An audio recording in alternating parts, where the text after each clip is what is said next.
হুম, আমি খুব ভয়ঙ্কর যোদ্ধা। দেখে ভয় লাগে, তাই না? আসলে ভয় লাগে আমারও, বিশেষ করে আয়না দেখলে।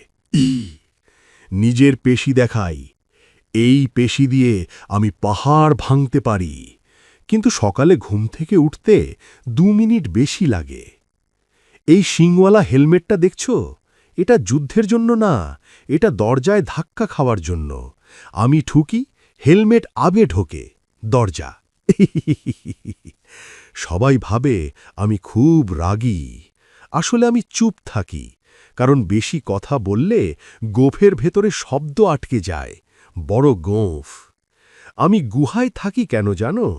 কারণ ভাড়া নাই, আর প্রতিবেশীও নাই। শান্তি একদম ফ্রি। পাহাড়ের ছবি। যাই হোক, তোমরা ভয় পেও না। আমি যোদ্ধা ঠিকই, কিন্তু আজ যুদ্ধ না, আজ কমেডির ডিউটি।